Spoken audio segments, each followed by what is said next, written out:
Looks like we've all filed in, and it's my pleasure to be the host tonight and to introduce our third Psychological Humanities and Ethics lecture and the last of the fall 2020 term. And what a term this has been, I'll say that.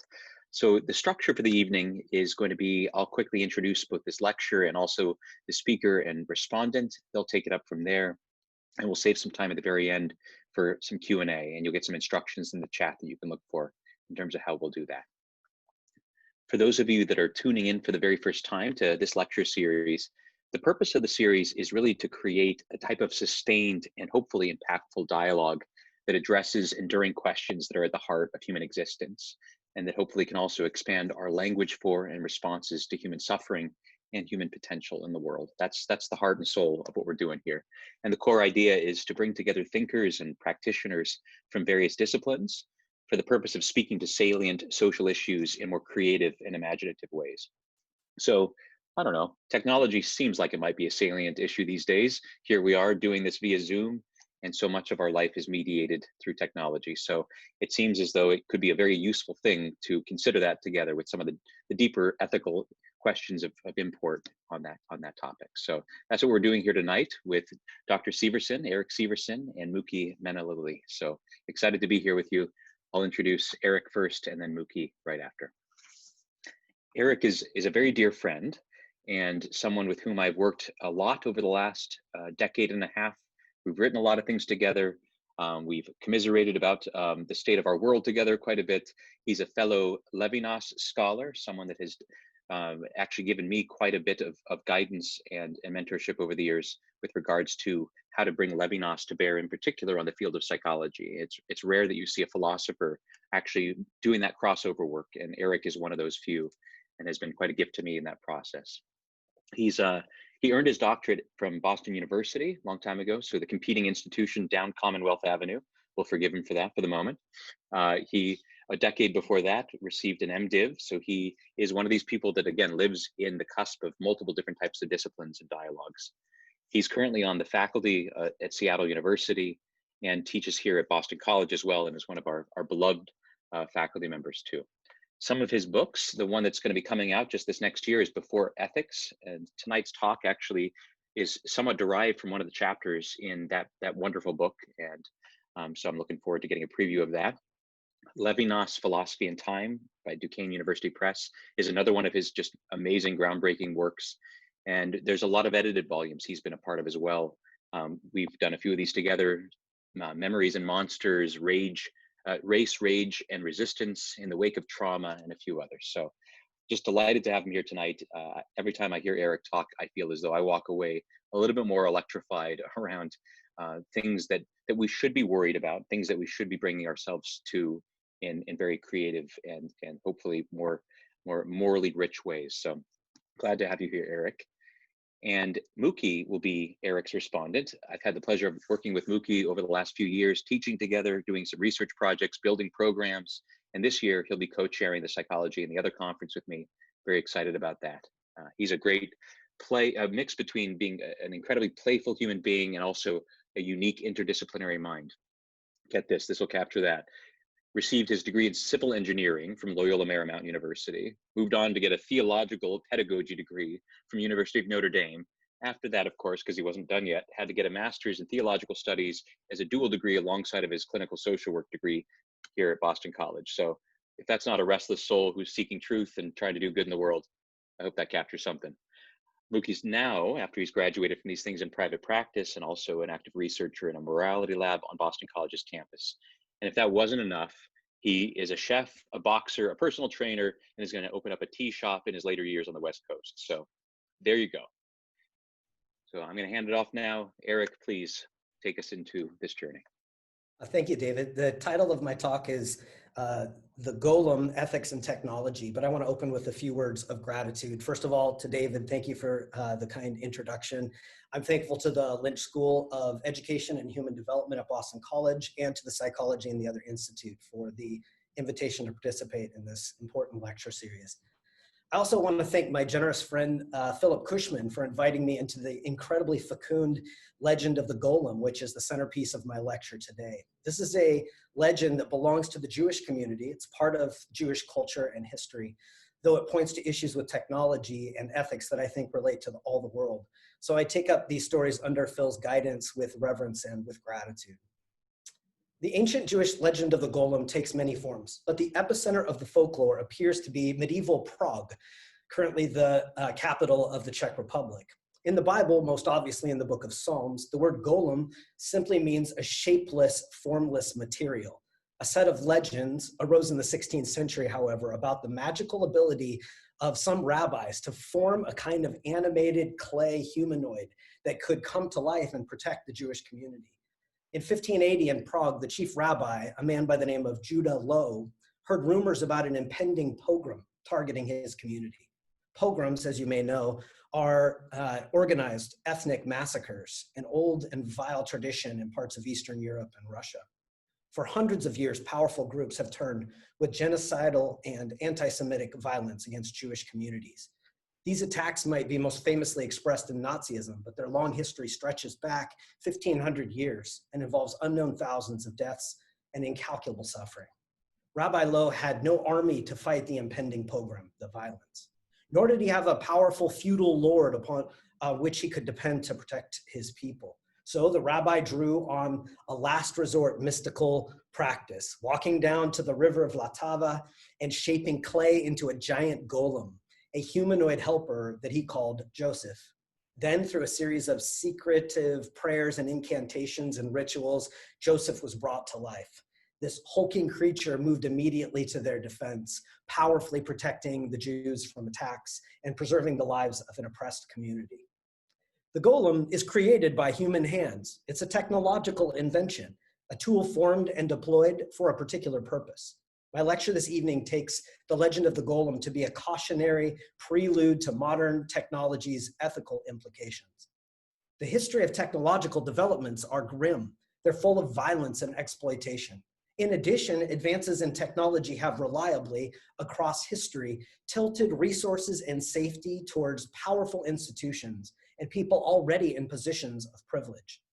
Technological progress is crucial, though, for innovation in medicine, for fighting poverty and hunger, for connecting people to one another, for the production of a world that is safer and more just. But asking questions about specific technology, from dialysis machines to cell phones to nuclear physics, we should be aware first that technology influences our relationship with the world. My suspicions, the heart of what I'm doing in this lecture tonight, are two concerns about technology. Number one, that we must attend to an often undetected way that we inject ethical presuppositions into our tech. And number two, we must investigate how technology in turn surreptitiously influences us, particularly the way that we think about injustice and relate to one another. We must, I think, excavate the roots of this problem if we dare to hope for a future in which every technological advance does not immediately create and exacerbate oppression. In this lecture, I explore these overlapping concerns through the Jewish mythology of the Golem and the lessons that these stories offer concerning technology and rest. I don't think the world needs another movie or scary television show to awaken us to the dangers of modern technology. More films and TV shows will come, of course. We're highly entertained by that which we fear, after all, and we are scared of robots.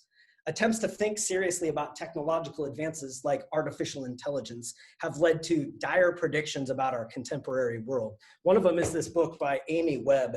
It's called The Big Nine: How the Tech Titans and Their Thinking Machines Could Warp Humanity. She's a quantitative futurist, whatever that is.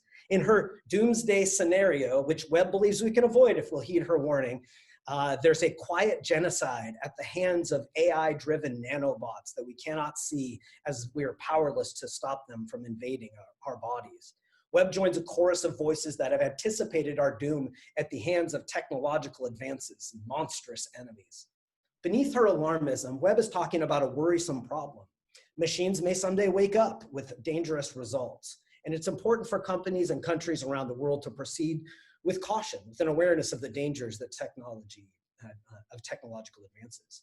Fear of this future, however, drives various global responses to the power of AI, an anxiety that leads to an escalation of technology designed to win an AI arms race. This is, of course, far from the first scramble to leverage technology for domination.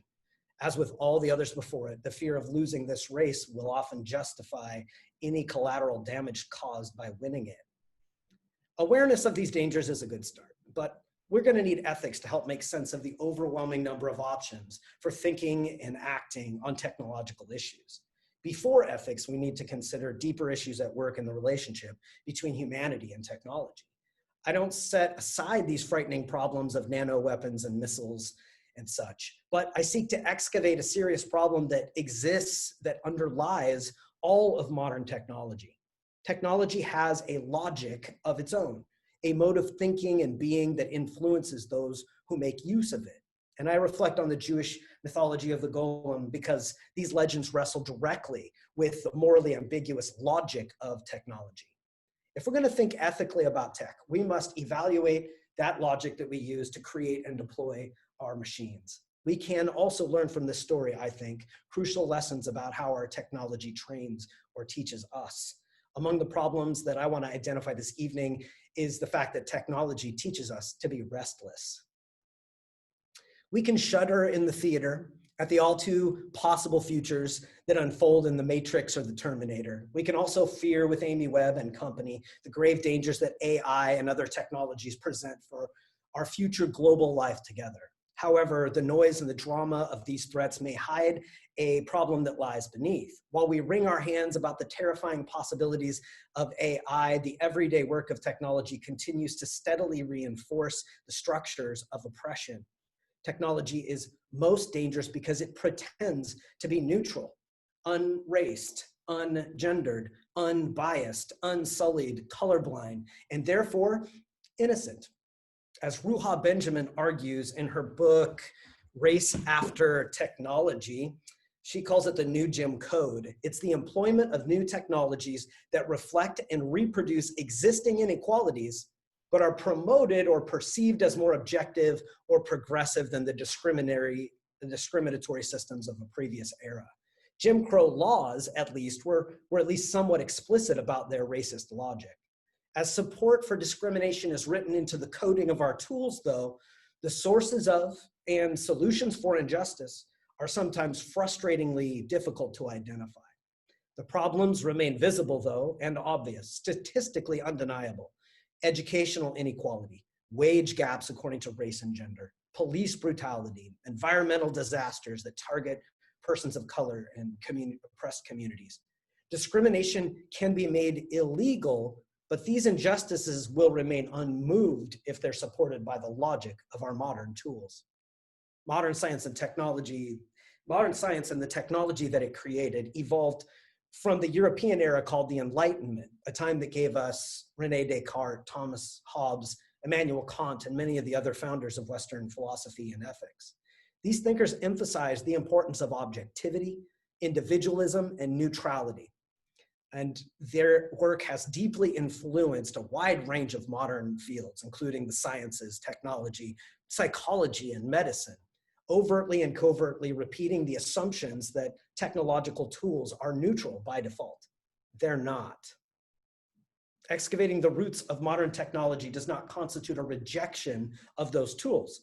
This is a chance to take them up more carefully, more suspiciously, more wisely, even when they aren't becoming sentient and firing missiles or invading as nanobots or otherwise destroying the world. I suspect that our machines are programming us. In subtle and obvious ways, our devices are reteaching us, perhaps most dangerously our kids, the myths of neutrality and default objectivity.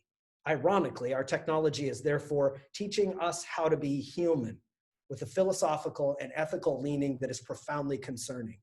As Virginia Eubanks writes in her book, Automating Inequality, our tools are automating an inequality that developing technologies are repeatedly punishing the poor and exacerbating inequality and racism. In addition to his incantations, the rabbi adds one really important touch to bring the Golem Joseph to life. On the forehead of his clay sculpture, he etches the Hebrew word Emet, which means truth. I want to talk to you about more than one way we can think about that word truth. The ancient concept of truth, the Hebrew concept, was far more expansive than that modern translation seems to connote. Truth today is about factual veracity. The word true today actually can stand for just about anything that is not verifiably false. The emet that was placed on the forehead of the golem Joseph is actually the same word for truth that appears in Psalm 85, which reads, "Truth springs from the earth." The word emet is actually translated more often faithfulness rather than truth, probably because the more literal translation of truth fails to gather together some of the richness of the meaning of this word.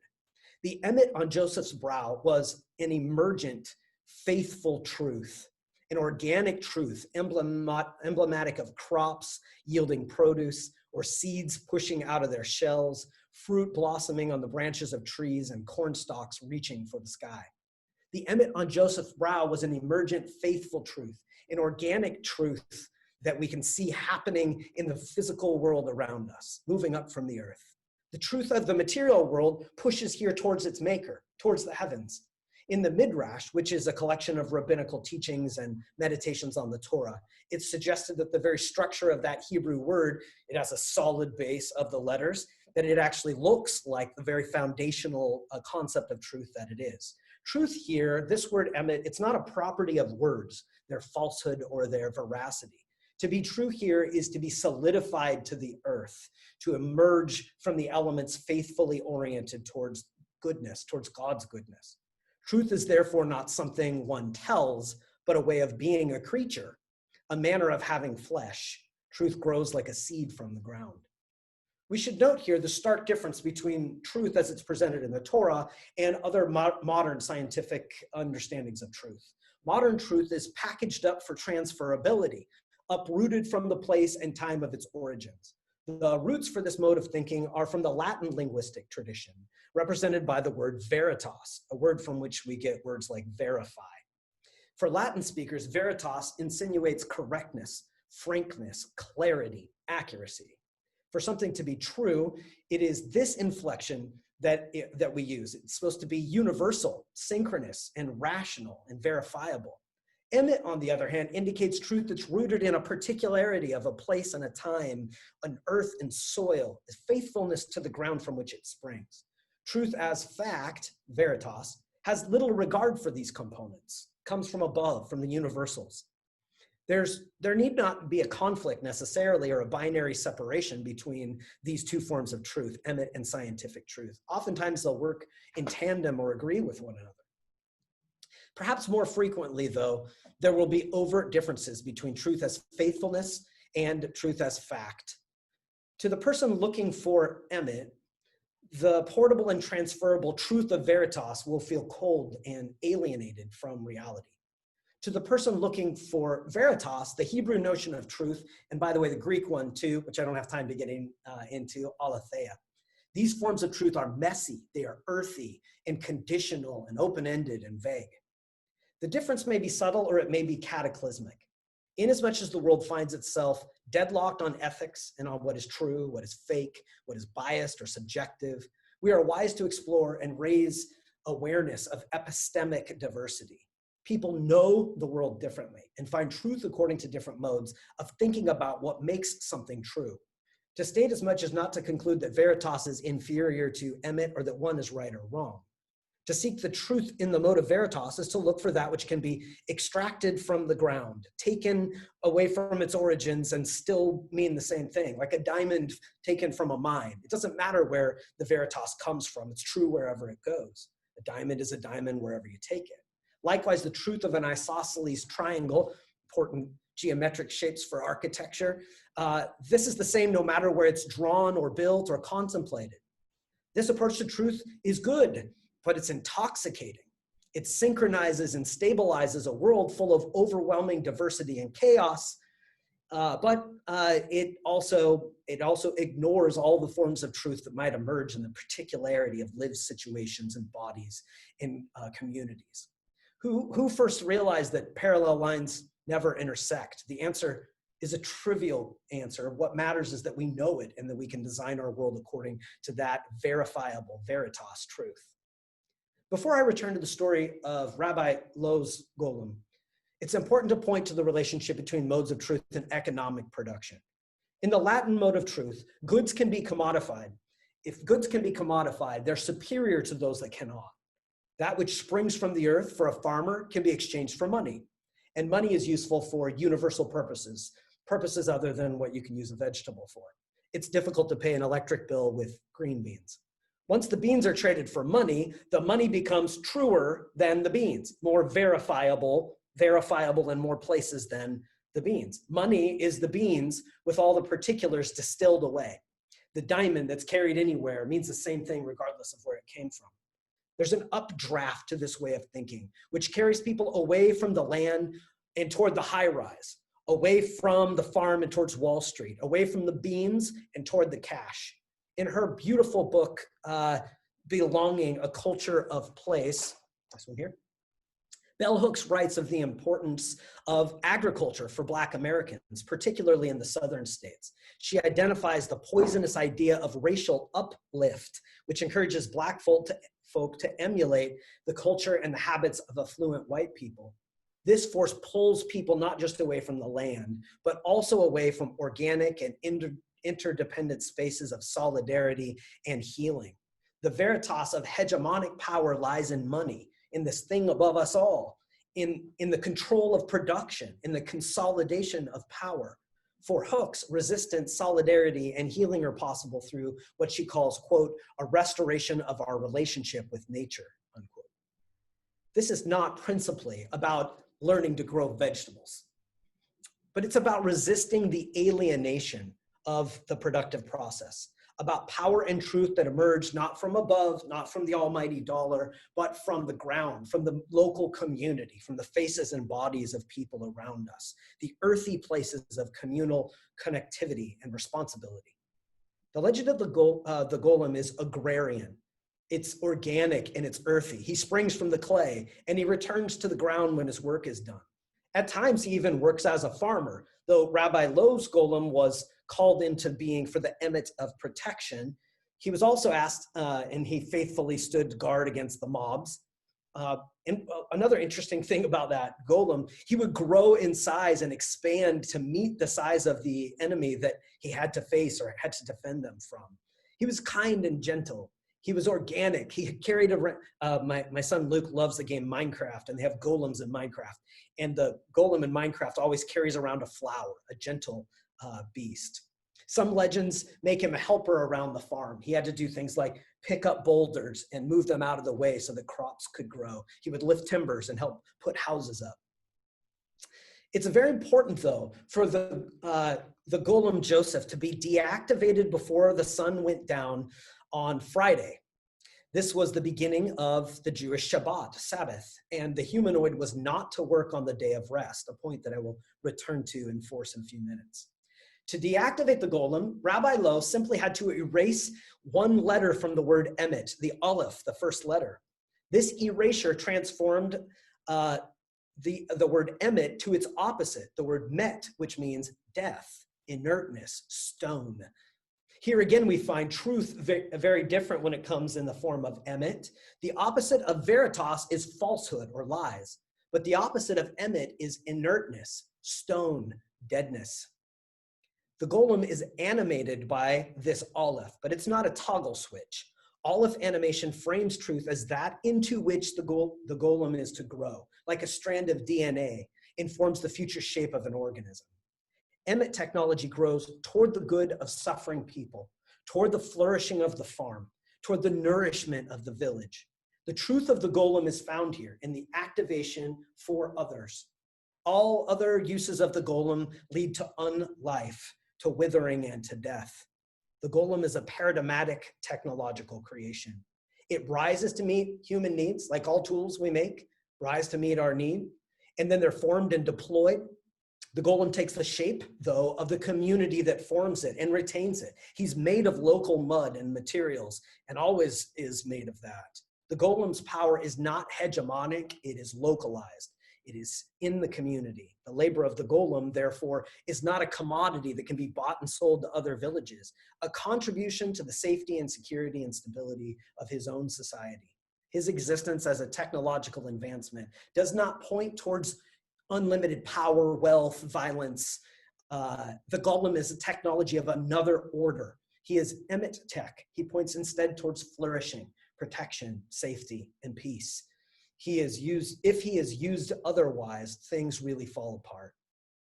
One common feature of technology today is the programmed emphasis on speed and efficiency. Modern tech is obliterating our ability to be still, to face one another, to genuinely rest.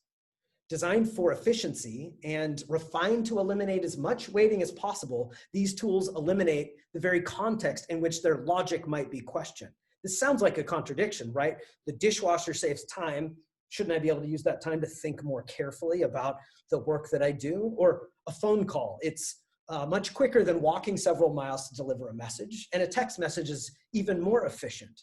And so it should be the case that all that time freed up would make us better at living together face to face in our time. But the story of the golem tells another tale that it's not new. It's a very old story about how technology doesn't always produce the life that it promises. The fourth of the 10 commandments makes it clear that it's not just humans who are to rest on Sabbath, but all things, including the land and the animals and the tools. Though the commandment is often represented simply as remember the Sabbath and keep it holy, it's actually the longest and the most complex of the 10 commandments. The allowance for rest is sweeping, including all creatures of labor, and even non-Hebrew residents and visitors that aren't mentioned in the other commandments are included here. Even the golem then is rendered met, inert for Sabbath, turned to stone or mud. He is in a state of suspended animation, along with all the other tools that hang in the farmer's shed, the plow and the saddle unhitched and inert, the cooking utensils waiting quietly in the drawer. They are technology, all of them. On this day, they are to be laid down. The truth of the tools is not found then in their factual capacity to till the ground or slice bread. They are true inasmuch as they reach from the earth towards life, and life requires rest, human life, all life. Without Sabbath, these tools are instruments instead of met, which lead not towards flourishing, but against it. Tools designed for the flourishing of life can give way then to fields drained of nutrients, overtaxed bodies of animals and people, landscapes scarred by relentless labor. The golem's truth moves toward protection and life, towards the flourishing of the community. He is such a faithful worker that he would continue to work through Sabbath day if not deactivated. It would seem that the golem, perhaps like the commandment, animals and servants and foreigners, maybe the golem too would just keep working perpetually if he was asked to do so. And in fact, of course, one Friday, Rabbi Lowe neglected to erase the Aleph and left the golem activated for Sabbath. The clay man continued to work, but then he went berserk. He began to rampage around the countryside, pulling down buildings and throwing boulders. In some versions of the myth, he starts murdering the people in his path. The rabbi had to chase down the golem, and with much effort and sustaining a scar, he finally managed to efface the Aleph, and the golem fell to the ground, and the rabbi stored his body in the synagogue. This was a sad and painful choice for Rabbi Lowe, who'd grown quite fond of Joseph, but this technology was too dangerous to be carelessly used. This is a technologic, then, that bends not towards violence and power or evil or exploitation or world dominance, but toward the flourishing of a particular community and their life. For our purposes here, it's important to acknowledge a distinct philosophy of technology that's offered by these ancient myths. The legend of the golem affirms the tools that we take up. It reminds us, though, of the relational, other-centered, communal care toward which they must be turned if they're to sustain our very humanity. So the tools and productions of humans must aim towards Emet truth, or they become met, death, when they are not given rest. The golem is symbolic. Technology without rest is deadly. This would have been easier for people to understand who lived in an agrarian society. It's foolish to deny rest to crops by land by rotating crops, or to deny animals rest from labor, or to try to rush the seed out of its husk, or pull a corn stalk toward the sky. Many Jews yesterday and today will literally deactivate their technologies on Sabbath, stowing their electronic devices, eating food cooked on other days, and avoiding labor as much as they can. No religious affiliation is necessary to confront this suggestion about technology. The restless infinitude of modern technology is a danger rooted in the hazardous deployment of our tools. The more honed and advanced our modern technology, the less obviously it requests rest. Our tireless machines model for us a restless existence. There are many applications for this idea, but for our purposes tonight, I'm most interested in the way such technologies retrain their makers to think about the world and relate to it. Another economic note, this restlessness immediately exacerbates the oppression that I talked about before when it utilizes human beings as tools for ceaseless production. Karl Marx pointed this out. He talked of the Industrial Revolution of the 19th century, which left a great many people disconnected from land and soil. And they began to use strange specialized tools that weren't the same ones that they used when they worked at home or on their farm. In factories, workers are given tasks that pertain to one tedious, abstract element of a finished product. On the assembly line, the laborers fashion one fragment of a product that they could never afford to buy, which is sold to someone else for profit that benefits people that they may never even meet. This is what Marx calls alienation. Work, which Marx thinks is a very fulfilling and central part of what it means to be human. Workers are alienated from their land as well as the fulfilling aspects of their labor. The tools used in the factory are specialized. They're not the same ones that you use to make clothes or build your home or repair things. They are not the same ones you use for cooking at home and otherwise are not conducive to domestic life. So the power structures of the factory move not from the ground up, but from the top down. And the work environment is no longer a place then of collaboration and community, but often competition for the sake of maximizing profit. The Emet tech of the Golem has no place in the factory, where all labor points to the universal commodity of profit, and the means of production are then tightly controlled.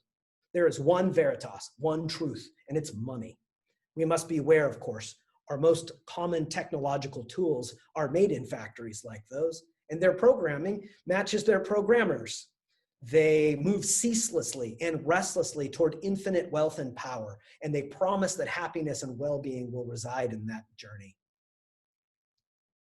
Whatever spark led to the creation of the first golem, it also meant that the creature had some measure of freedom, some agency, some ability to have experiences that echoed of the masters who made them. There's a version of the myth in which the golem falls in love, but then flies into a rage when his love is unrequited. In another version, the golem is clumsy when it comes to dealing with the property and safety of non-Jews.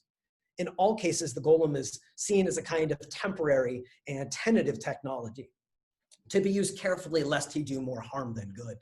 The golem is artificial and somewhat intelligent. It also, in many stories, will stand up for itself if it's attacked. Luke tells me that in Minecraft, if you're not nice to the golems, which are nice creatures that protect villages, that the golem will pick you up and throw you like a boulder. That's true in our art, in the way this has been taken up artistically, like the AI systems in 2001 Space Odyssey, resisting deactivation, the Terminator franchise, the HBO show Westworld, and more than I can name if we had hours to talk here. It's hardly far-fetched, these science fiction ideas that imagine futures in which machines resist their own deactivation. Maybe they already do. Increasingly, I should point out, our digital devices are by default on, and we rarely deactivate them except for one impatient restart a week if we follow the instructions that we're supposed to. Technology, we must remember, carries with it the logic of its makers, even if this imprint is not obvious from the codes of the program or the function of the robot. If we shape our programs and tools after people and patterns that desire infinite knowledge, infinite wealth, absolute power, and never-ending life, it surely won't be long until our machines can know everything, are incredibly powerful and productive and profitable, and they resist any and all attempts to deactivate them. We may think that we are designing technology for mere functional purposes, to serve a purpose without remainder. In the case of simple tools, we might mostly succeed. Yet the more complicated the tool, the more decisions it's asked to make, the more we knowingly and unknowingly impart on the machine a particular way of being in the world. Often technology is rolled out as neutral, as a gift to all people. Almost always, technology helps some people and hurts others. The restlessness of modern industry puts huge pressure on efficiency, on profit, and on power. The tools it produces follow suit. The phones, computers, vehicles, and AI produced by this machine make the world better and safer for some people, especially those people who are winning this race to wealth and power. This constitutes an ethical leaning in modern tech, not one that was meant to be put there perhaps, but it's there nonetheless. Nobody should be surprised when Amazon offered facial recognition technology to the American police departments and an error rate skewed along racial lines. For light-skinned males like me, the error rate of Amazon's facial recognition technology is 0.8%. More than 99 times out of 100, their machine will recognize who I am by my face in a quick snapshot from a street cam. The same computer program misidentifies darker skinned females 37% of the time. Anyone shocked by that statistic hasn't been paying attention. Like left-handed people in a room full of right-handed desks, women and people of color have consistently found that modern technology is designed primarily by and for somebody else. This is not a matter of inconvenience, but of life and death. Being misrecognized by police is not a triviality, not for people of color in America. Consider the contrast with the Emet tech of the Golem, which emerges not to assist the powerful, but the weak, the oppressed, the vulnerable.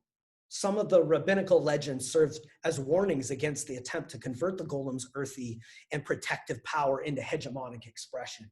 Isaac Singer tells a version of this tale in which the Golem is created to serve and protect the Jewish community, but the rabbi gives the Golem some side gigs too, having him move some boulders to search for special treasure. When he finds the treasure, the rabbi asks him to lift up the boulder that covers the gold, and the Golem refuses. After all, this is not emerging from his Emet truth, but from the rabbi's greed.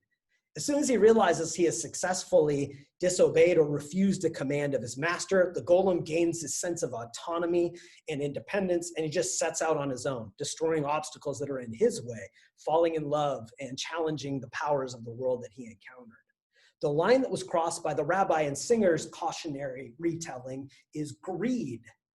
Technology that was meant to enrich and protect is turned into something deeply dangerous.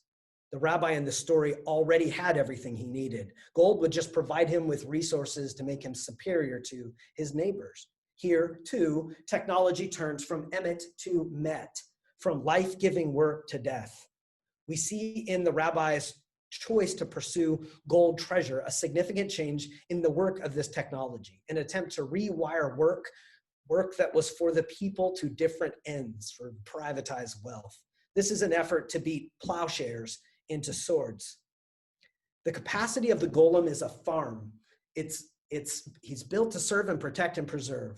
The work is turned over with immediacy, without debt or without remainder to the community.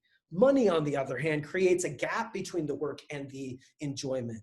Work for stored riches is a violation of the Emet of a Hebraic tool. Money is a peculiar technology, after all, with its own logic and its own lecture that I won't get into now, but it has a way of programming the humans that wield it. The Golem freezes in front of the boulder that covers the money. Moving boulders is what he's designed to do. The truth of his Emet is precisely found in this duty. But to move this boulder, to unconceal a pile of gold, turns his boulder moving truth away from its faithful expression. This breaks him loose from his moorings and uproots him and turns him into a rampaging beast. After refusing the command, he falls in love. He goes off to look, and that seems like a way to try to make the world flourish again, right? Even if he is a golem. And the rabbi, of course, has to work hard to deactivate him. And now in this section, next section of my lecture, in the book, I trace how this works in the philosophy of Hannah Arendt and Emmanuel Levinas. I don't have time to do both, so I'm going to do some work on Levinas here, but I think Hannah Arendt is really helpful in rethinking how we might frame work and technology. The classic narrative of the tale of the Golem turns the tale of the Golem into a story that reinforces the importance of rest, of Jewish Shabbat. The point I'm making here about Jewish Sabbath observance is not exclusively, of course, a theological one.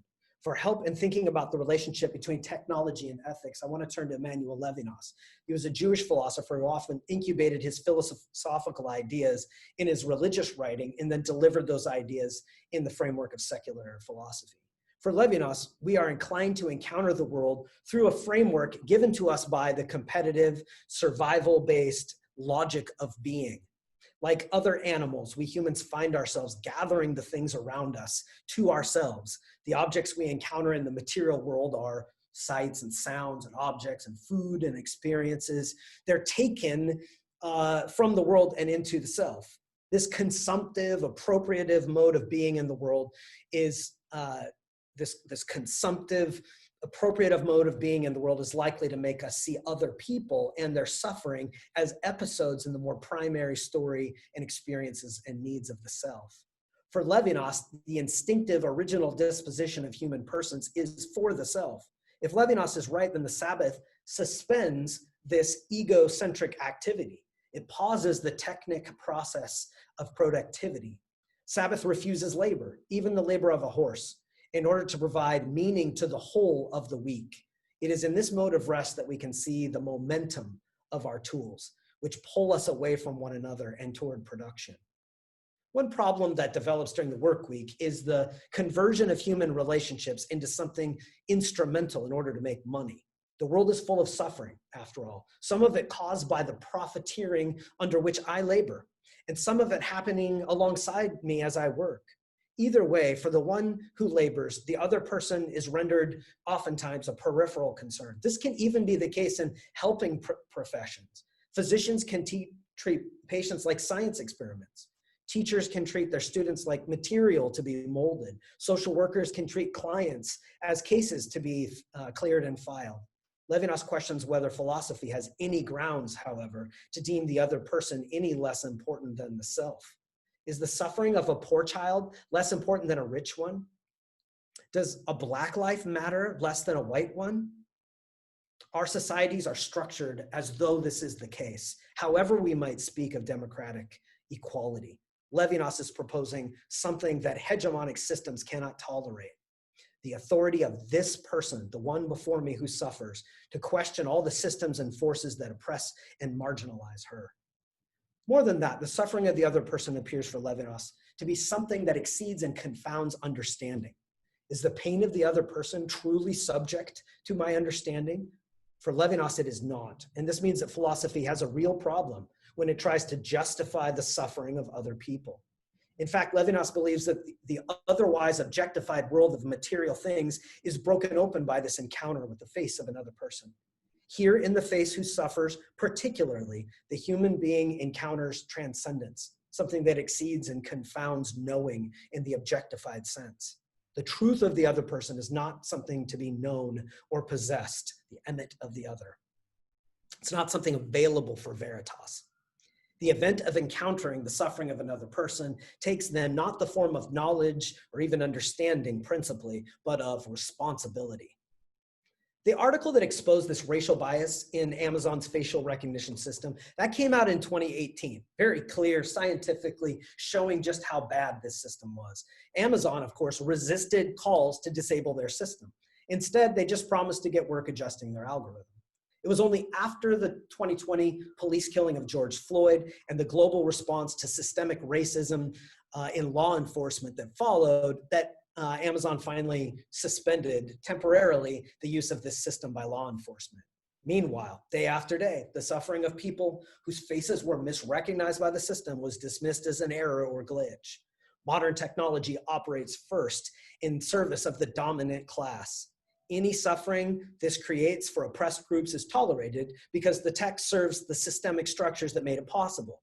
Levinas has claimed that the face of the individual other, the person in front of me, has the power to suspend the systems of society and then call me into a unique responsibility to this face. For Levinas, this is a saving moment. The insular existence in which I'm living for myself is a cyclical trap. Everywhere I turn, there is only me, my objects, my experiences, my isolated and lonely hell. The other person in their need, in his hunger, in her thirst, cracks open this tundra and opens me toward life, toward the other person, toward responsibility. This opening of the world is a fundamental, utter interruption of the totalizing, appropriating, and possessive and objectifying mode of knowing that so often leads to suffering. For Levinas, the need of the other is philosophy's most important and most difficult problem. The salvation that comes from others begins with facing, with listening, with openness to the superiority of the other's need. Indeed, after this encounter, the tools in my hands and the systems that created them are all looked at with a healthy suspicion.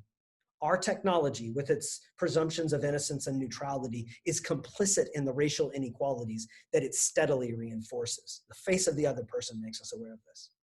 And so, no wonder Levinas is philosophically interested in the Sabbath, which insists that controlling and manipulating machinery of human work grind to a halt. The golem must rest on the Sabbath, as all things must rest. But the reason for this rest is perhaps not obvious in a world that is all about production. An impoverished philosophy of Sabbath makes the weekend, the break, the rest, all about the productivity. From this mindset, people should get time off so that they can be more productive, happier, and healthier, and therefore continue to be reliable employees. Surely the Sabbath rest does sometimes provide respite for people who've worn themselves out through a hard work week. But I don't think this is the right way to contemplate the importance of Sabbath, or the right way to think about rest more generally. If the Sabbath is merely some kind of replenishment for the week, then the meaning of life is found in the work and not in Shabbat. But for Jews, Sabbath is not just about resting up from the prior week and getting ready for the next one. This is a time for community, for solidarity, for facing, for family. Profoundly, observant Jews do their best to suspend all their modern technology and a bunch of ancient tech too on this holiest of days. Life's meaning is to be drawn not from those tools or the work they produce, but from faces and people, from shared space, from solidarity and care. In Sabbath, the tools rest, the land rests, the foreigners rest, the animals rest, precisely because the real work of being human happens when people sit face to face with one another. This is the central human moment, when humans face each other in peace, in repose. Humanity, like the golem, loses its moorings and sanity and falls to greed and violence when we lose sight of this most fundamental orientation of the human person. The golem is a machine that works like a plow or an ox, but the Torah is very specific about this Sabbath. The golem needs no rest, but that's not the reason why it must be regularly deactivated. Like today's highly efficient machines, a day of rest is unnecessary for this creature. The golem requires no food, no rest, no fuel, no encouragement, nor does my computer or my phone or my automobile, actually my truck needs rest. When Rabbi Lo forgets to deanimate the Clayman on Friday night, all hell breaks loose. The golem continues to work, to violate the Sabbath, and his programming goes haywire. The rabbi has to scar himself then in order to stop this creature from wreaking more havoc. The symbolism of this scar is obvious. We are changed by our machines. Their restlessness moves towards us, becomes a kind of mode of seeing, mode of living, mode of treating others. This is an epistemic transition. We now come to know the world according to its usefulness, our relationships too, productivity, and the profit that each encounter potentially offers. These are two modes of knowing on Sabbath and during the work week. They're entirely different ways of looking at food, at resources, at dirt, and at faces. Computers, phones, automobiles, and other modern tech are oriented towards exigency, speed. They're programmed to be efficient. They carry with them the logic of this efficiency. They're designed to not require rest or care. They encourage, perhaps subtly, sometimes not, a culture that does not value anything that requires patience or labor or pain. These are the tools of the work week, and no wonder observant Jews leave them deactivated on Shabbat. These tools conserve energy, streamline process. They take the quickest route towards the solution for any problem that comes up. The work of these tools then imprints back on their users. Instead of doing the hard work of ending a romantic relationship, my students tell me that they ghost each other, clicking away from a relationship instead of enduring the hard work of face-to-face. The logic of ghosting is found in the logic of the techno logic of our machines. After all, it's our ability then to close browser tabs and swipe right and never see things again that informs the way we then treat one another. We program our machines to eliminate inconveniences immediately, and then we imitate them in the way we treat others.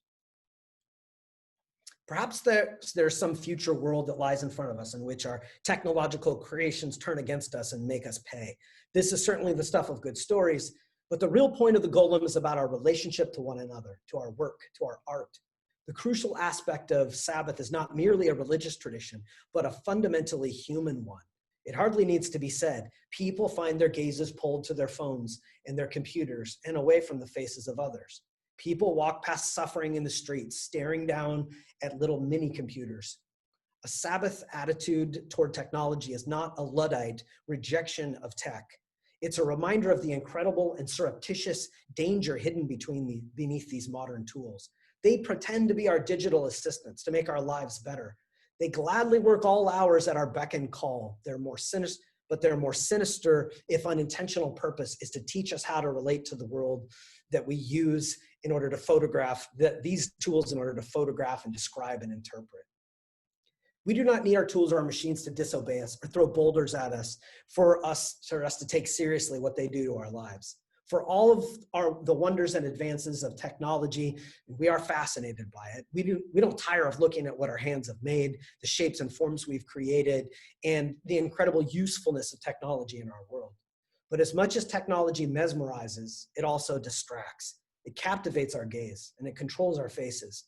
Sometimes this is a visceral event, such as when a student is trying to pay attention to a lecture, but is repeatedly lured by an Instagram story playing out in the mini golem in their hand. The phone does not ask for rest. It doesn't remind us to look at faces, except of course faces reduced to edited, carefully framed, two-dimensional shots that show only an artificial sliver of the life of the other. When technology does attempt to mitigate our consumption or to redirect our gaze, such as applications that track the use of your phone, it's still the same logic of technology at work, mitigating and controlling our gaze. The legend of the Rabbi Lo, legend has it that the Rabbi Lo just forgot that the golem needed to be deactivated one Friday afternoon, but maybe the golem was just too much fun to watch. Or the little cell golems that we have, maybe they're just as good at leading us to destruction. One more note in conclusion, a more hopeful note. We should remember that golems have no intrinsic morality, and they draw their orientation from the artists and engineers and people that make them and call them into being. According to the legend, the key to a healthy relationship with the golem is a matter of priorities. Technology is not bad nor evil, but its sinister work occurs when it quietly reprograms us away from our humanity, away from our neighbors. The simple act of resting, of setting aside a machine, is not about living moderately or balancing rest with work or moderating our consumption of technology. Deactivating our tools is a ritual that functions to turn us toward one another, away from machines and toward the events that establish and safeguard our humanity. That sometimes happens with machines, like right now, right, as we spend time with others in mediated ways. It's about the logic, about the priority. This doesn't change the fact that we also have to look away from faces and their sufferings to grow food and mend garments and grade papers. The point is not whether or not we should make or enjoy art, make or enjoy food, or make or enjoy clothes. The lesson of the golem is a lesson about the way that we relate to this exercise, the way we relate to our toys and our tools. The best work, the best tools, and the best art, I think, turn us back to the needs and the joys of the other person. Thank you so much, Eric. That was incredibly powerful and so much to think about. I was tempted a few times to hit end meeting and tell everyone be free and go run in a field somewhere, but then we wouldn't get to hear Mookie. So I'll hit end meeting later on. Mookie, I look forward to hearing your response and your thoughts.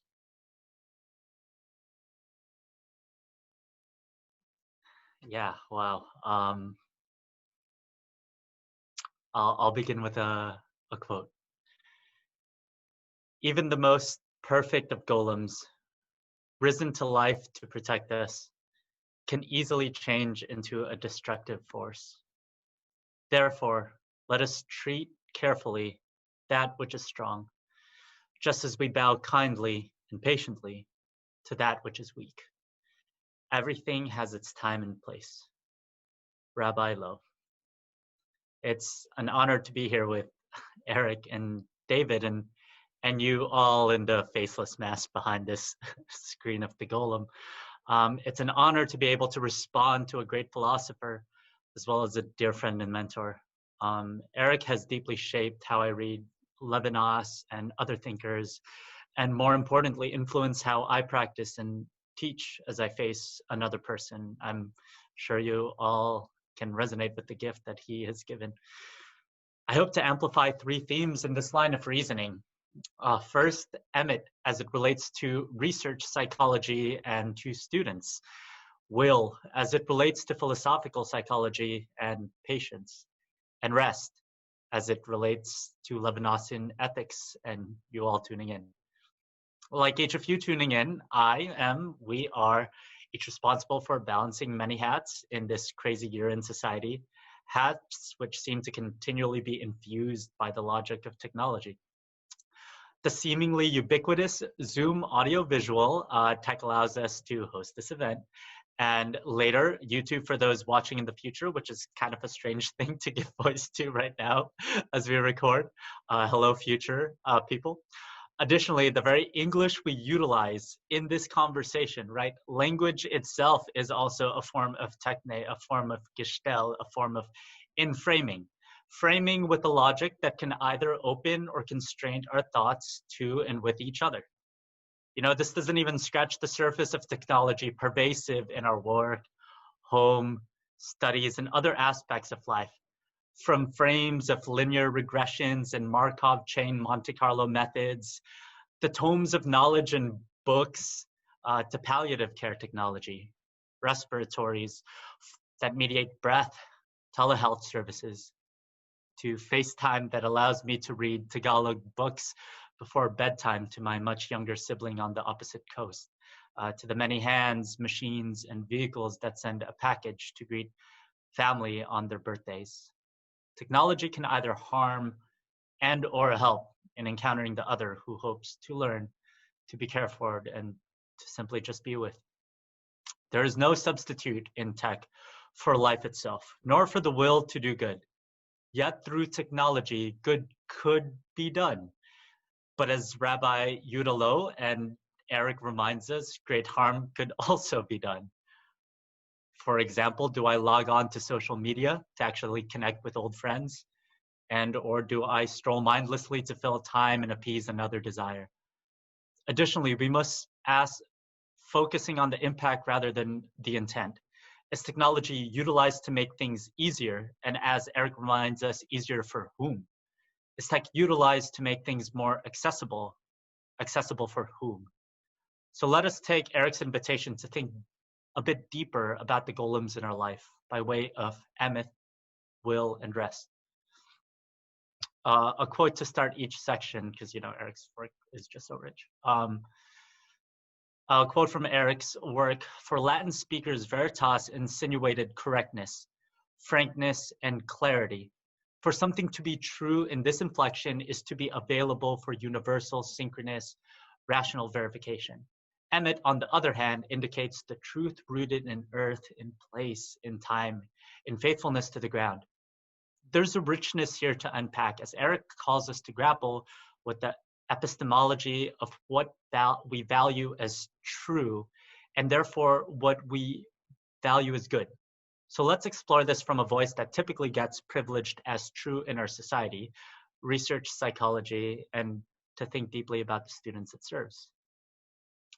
So as we learn and teach about the world around us, we need to think deeply on what we privilege as true. The following is an excerpt of moments from various research groups kind of stitched together. So as we sat around the long table in the plant-filled room, intently listening to the presenter share concepts, graphs, and effects, the presenter wrapped up and opened up the floor to dialogue. There was a long thoughtful silence, after which my lab mates shared insights and questions, different ways of looking at effect sizes, intersections of the demographics, other ways to ask the question, and the like. Like jazz, the dialogue riffed from one mind to another as the presenter addressed, punted, and wrote down suggestions, looking around at the intelligent folks, undergrads, graduates, and professors alike. I smile, appreciative of a space where curiosity is fostered, oriented towards questions of ethics and morality. So yeah, I'll give also 3 following thinkers from research who prompt us to grapple with notions of scientific truth, to get away from the static concept and pointing towards diversity and variance as opposed to the oneness of Veritas. In a recent conference on technology, mind, and society, Professor Lisa Feldman-Barrett spoke in terms of population thinking. Basically, that means an approach focused on observing and modeling differences as meaningful and not to be scrubbed from the data, rather than pushing people towards a mean average, towards a Platonic form. Variations like diversity of height, ability, skin tone, and other traits are helpful for communities. Variation and difference is the Emet truth and is a very much meaningful part of our nature, of our earth. Additionally, in the same conference, Rosalind Picard spoke about affect recognition, and Eric has already listed some of the possible dangers therein, as well as possibilities and challenges that they raise. In a study, she noted that when people are asked to think about the face of frustration, so yeah, if you think about the face of frustration, we may be quick to think of a scowl. However, in the study, it showed that the students might smirk or chuckle, and this could signal frustration from the participant. There's not one behavior that signals internal states, rather there are multiple true Emet signals. Still, she noted that affect technology could be harmful, but could also be helpful in serving others, particularly maybe those who don't communicate in normative ways that we force people to when we utilize language.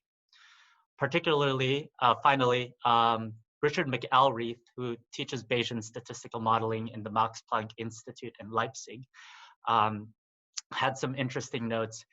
He also begins all of his lectures with the quote of the Golem, which I shared in the beginning. As he jokes to his graduate students in his online lectures, all statistical models are false and some are useful, which is really good for researchers to hear once in a while, right? Like the Golem of Prague, he warns on the over-reliance of our Golem. McElreath knows that we cannot offload responsibility to the golems we build in computer modeling. As we employ statistical models, we must ask the ethics behind the extrapolations we draw from them as we share with others. These researchers note truth closer to Emet than to Veritas and the ethics therein. Like the research models, golems are of the messy earth and serve a purpose, not only for ideal knowledge's sake alone. We may study to figure out something true of the world, yet what types of truth are we looking for? What types of truth are we privileging? Is it towards a mastery to collapse others into, a Procrustean bed to shove people into? Or is it patterns to help us understand our gaps to better serve others? Is it towards a mean average that may be true, or towards diverse communities, in particular human others who are true? In addition to academic rigor, these are important underlying assumptions to analyze as it informs how we teach the next generation to think. Epistemological evaluation between Emet and Veritas is important as I employ my golems in the face of the suffering other. As we pivot towards therapeutic experiences, let us reflect on Eric's prompting on the will, breath, and voice of golems making golems. So in his work, another quote on the will that kind of infuses the golem. So quote, according to the Talmud, the earthling, and Adam means red clay, ground earth, was first a golem kneaded into a shapeless husk, and then the breath of life was breathed into the golem to animate it.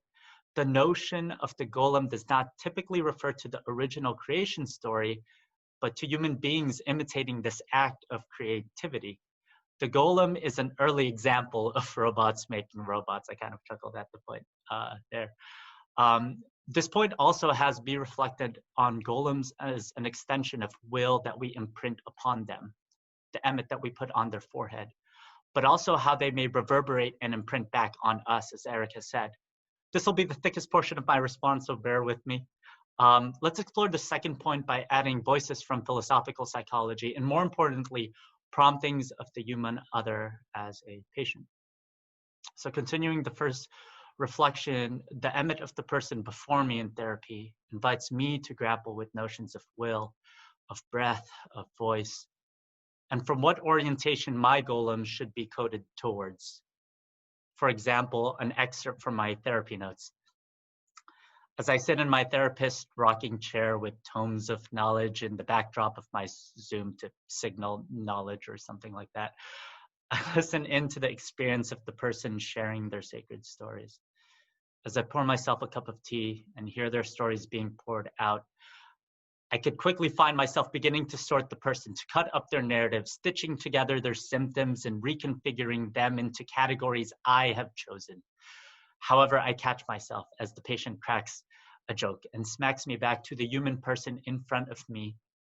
I smile and recount their reflection back to them in their own words, asking if their words had them thinking or feeling anything else. They continue making meaning of their own experiences as I offer different paths of questions and bits of neuroscience and philosophy should they ask for it. Otherwise, I stick to the words that they have chosen. I sip my tea and breathe deeply to empty the forge of my mind, making space of the sacred stories happening in the saying in this moment, ready to be curious and surprised by this human other. So here, let's add 3 additional notions from philosophical psychology as we tune into Eric's reflection of golems employing golems.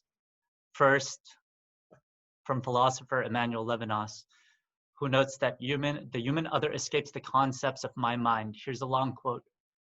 The face of the other at each moment destroys and overflows the plastic image it leaves me. To approach the other in conversation is to welcome his, her, their expression, in which at each instant, he, her, they overflow the idea a thought would carry away from it. He says that this is the doorway to infinity, the face of the human other. For Levinas, the patient before me draws me out of the prison of my mind, of my solitude, away from my interiority towards exteriority. Secondly, philosopher Maurice Merleau-Ponty notes that the crisscrossing nature of relationships as chiasm through our flesh, the emet of our flesh. Chiasm is an intertwining, an entrelac, similar to an ABBA pattern or an interior to exterior, exterior to interior pattern. Additionally, Merleau-Ponty notes our being is porous rather than the dissociated mind-body split. A quote from him, flesh is not matter, is not mind, is not substance. Flesh is a sort of incarnate principle. My ego is not simply an I projecting my will into this world and the ghost of a machine that I am. It's not an I inflecting, creating golems to serve me for my own mastery, whether we will it or not. Whether I want to call it transference or countertransference, secondhand, joy or trauma or empathy, this flesh is our element of our being in this world. The patient imprints back upon me, my golems imprint back upon me. Relationality cuts both ways.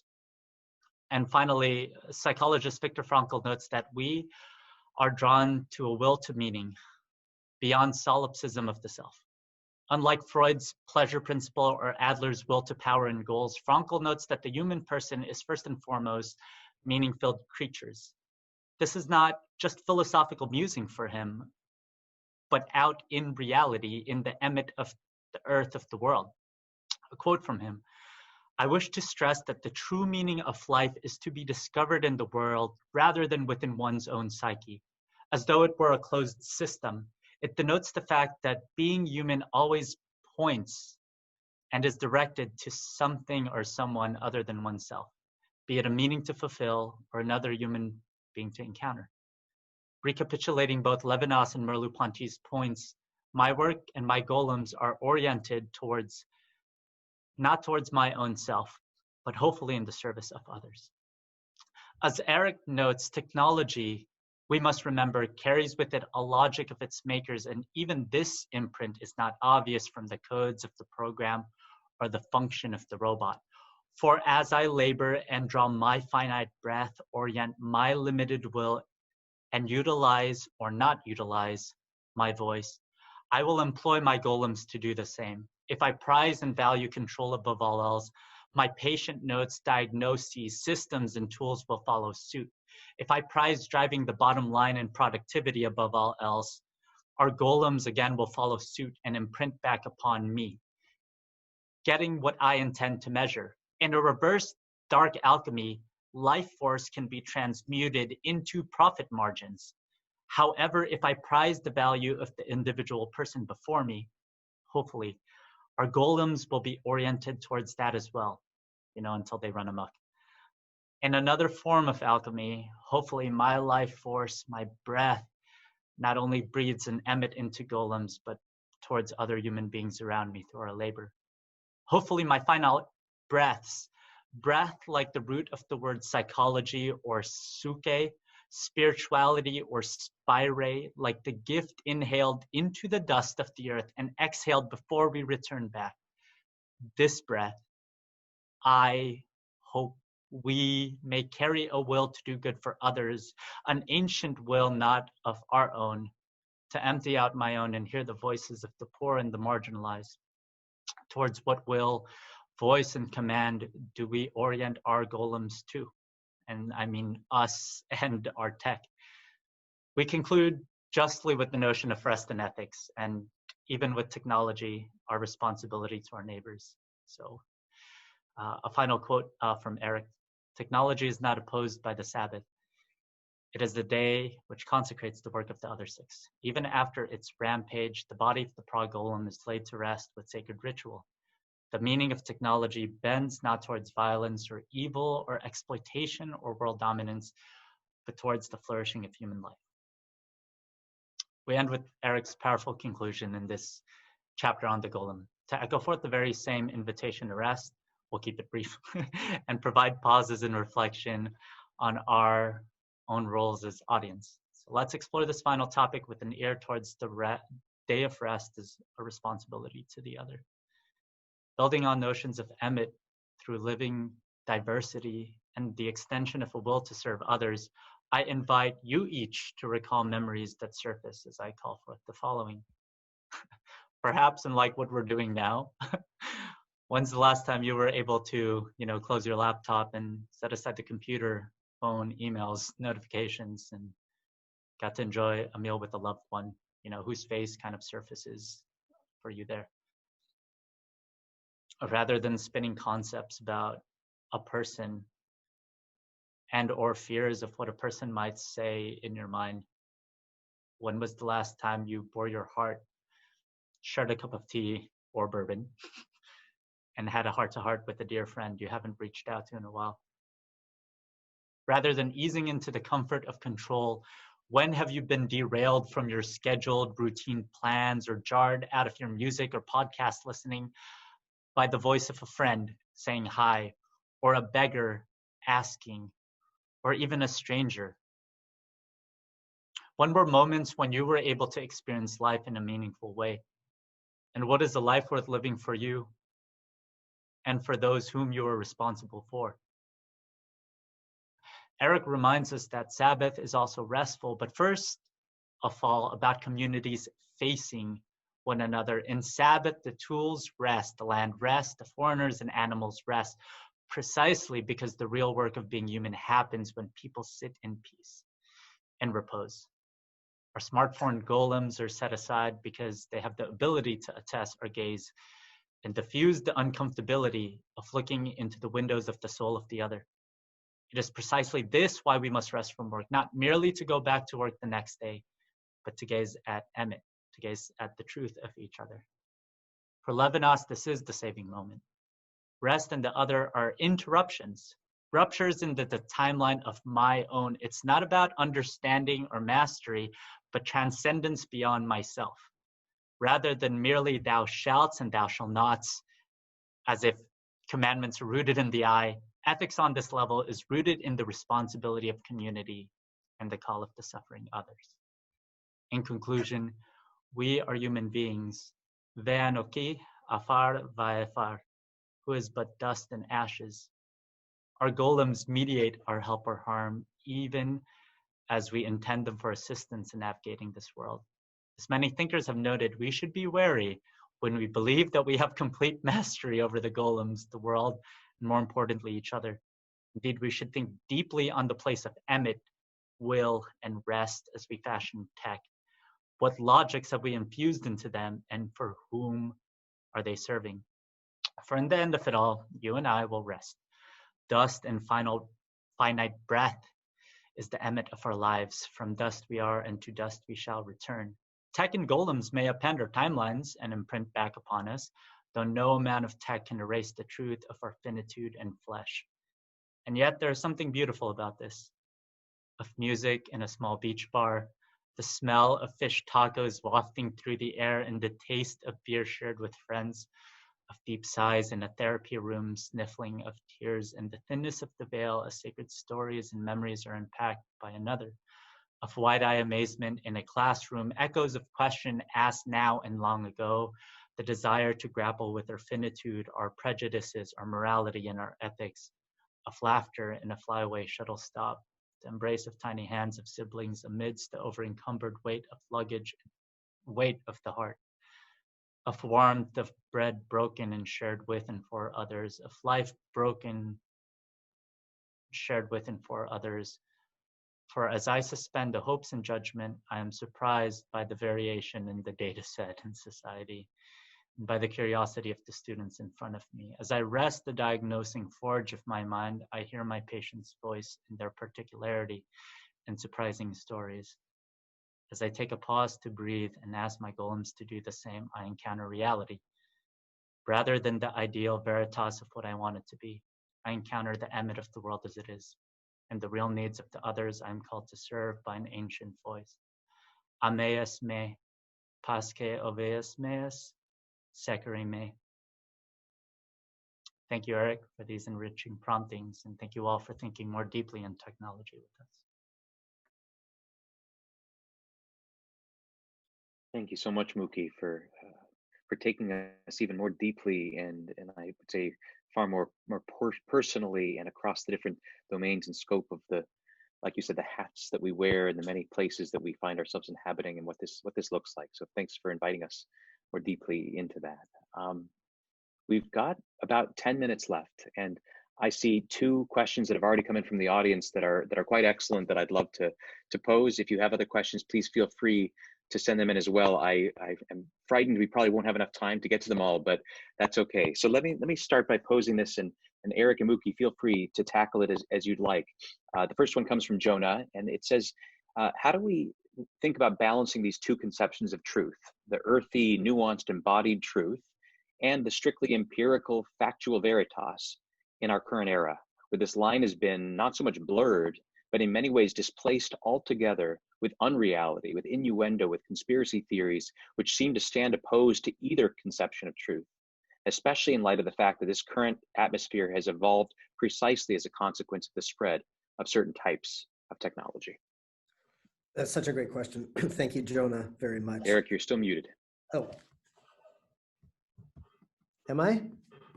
The mute button is not activated. Can you hear me? Okay, sorry.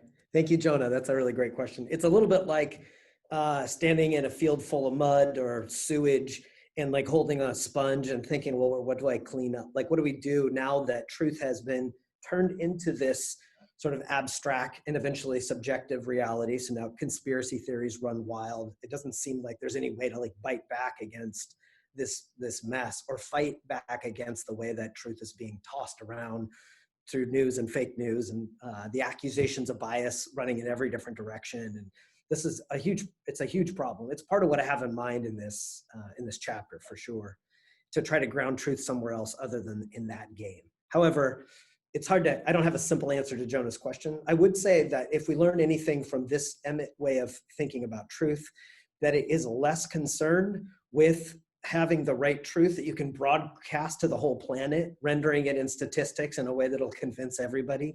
And it's really more about neighbors. I mean, it may not be that we can convince our neighbors to think better about the environment, better about one another, better about how they're treated, better about race, better about the influence of sexism and homophobia and transphobia, all these things that are around us. But I don't think it's going to start on Facebook if a change is made. I really doubt it's going to be that perfectly crafted tweet that appeals to both Emet truth and Veritas truth, and then the world is just settled and all these phobias disappear. It's going to move from the ground up, from people caring enough about neighbors to love them and talk to them and teach and insist on justice in the community and in the face-to-face relations with others. And since we're short on time, I don't know how many more questions are coming. I hope more. Can I address Donna's concern connected to that one, David? So Donna wonders if this is like Heidegger's critique and the emphasis on blood and soil and how they're different. She too is a Shabbos goy. Okay, so this is a really important question too, and it connects to Jonah, so I'm talking about them together. But one of the things that Donna's wondering is Heidegger has this thundering critique of technology, and she noticed that my chapter is deeply influenced by Heidegger. She clearly picked that up. And Heidegger's take on technology is largely about the way that we don't notice how our tools are training us or how our mode of framing the world that influences our experience of it. And Heidegger leads us to a kind of liberation from those big ideas about how you should live, how you should use technology, how you should taste your food and chop your wood and live in a very natural, the natural environment where you live in. But in Heidegger's critique, there's a liberation from technology that I'm grateful for, that I receive and regurgitate, and I'm very grateful for it. But the liberation is for the self. It remains about my own most experience of the natural world. The Golem and Emet technology is a faithfulness that turns, the Golem is turned toward the suffering other, not towards nationalism, as you might be vulnerable to in a blood and soil philosophy, not towards my better experience of the world. This could be framed that way, right? Stop listening to what everyone says on Twitter or TikTok and just taste your food and enjoy the field outside your house, or go on a walk or take a hike or grow your own vegetables or something like that. But those are still egoic inflections of this renovation I'm advising of the way we think about technology. They're not about justice principally. They're not about the suffering of the other person. What I love about the Golem myth and the notion of truth is that we see here is that it moves out of the ground and toward the suffering other. That's what the Golem is for. He falls apart when he's used for aggressive violence. He falls apart when he's used for greed. He can't handle that. He's not made for that. And I think we have to, if we engage technology and the natural world, the way I think Heidegger's right that those things do what he proposes that they do.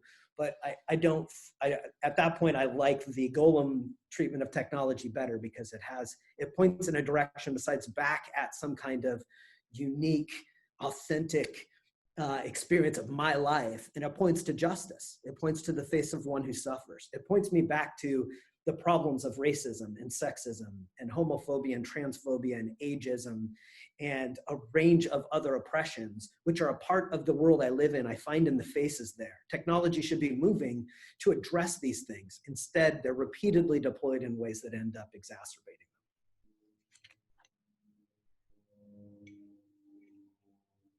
them. Okay, I don't know if you want to say anything or if you want me to pose another question. Yeah, I want to be mindful of time, so yeah, that was wonderful. I'll get the next one. So let's end with this one, because it's a big question and it's a really good one. It's coming to us from Seattle. I can't see what the name is here, but after some encouraging, wonderful words, it says, I wanted to ask you two thoughts about the sort of leveling of tragedy and turmoil in the world, brought about by the individuality and speed that our technology produces. How can we engage with the world when it seems the world moves on too quickly to be concerned with its own problems? I think that's just a beautifully articulated question. I think that's from Braden, a friend of mine here in Seattle. Hi, Braden. Such a great question. Maybe Mookie has something to say about this. The idea of the world, the big idea of the world that's behind there. Again, it's when you try to think about the world in those sort of sweeping ways, you do get doom and gloom and exhaustion. I don't know a way not to look at global news, national news, and not be overwhelmed by those things. What I'm trying to do here is to think about those things. We have to talk about them. Like we have to talk about the injustices I'm talking about that happen in my community also happen and are sometimes produced by the doom and gloom of the global and the national stage.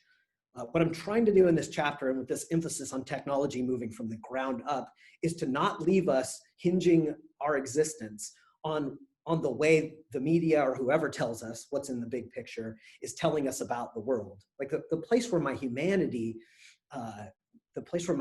exists and is expressed is with the faces of the people I encounter in my local community, in my family, in my friendships, and in my work, and in the people in the faces of people here in Seattle. So I want to say that I don't disagree with Braden about the way that the world that we live in delivers that doom and gloom and becomes a kind of consuming set of problems without solutions.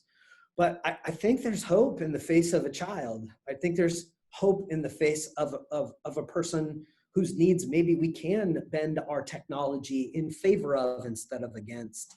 And I think finding ways in which that hope is fulfilling, even if it's one client that you sit with as a psychotherapist or a person that you treat as a doctor or care for as a social worker, like in that moment, the big picture about how kind of screwed the world is because of how bad things are is erupted. It's interrupted or erupted by something else that happens there. And that moment can be peace, and it can be the breaking out of what kind of the doom and gloom big news thing might do to us. So that's kind of how I would talk with Braden, but Braden's going to have to buy me some Thai food if he wants more than that.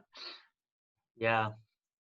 No, I really like this question. And even, yeah, what Eric in the previous question has me like thinking and riffing off of, whether it's that idea of like stories and the fake news and, the inability for even the tribes to have language and even like look at the same event and like even interpret it the same, right?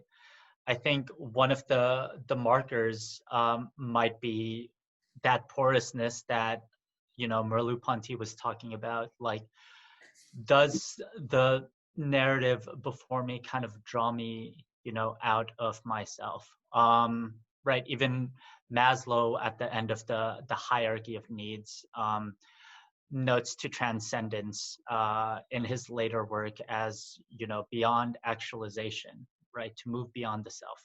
But like Eric notes, and in the Heidegger too, the problem is it just rivets us back to ourselves, right? Like, do the stories that we tell about this nation justify me and my in-tribe as, yes, we are like morally correct?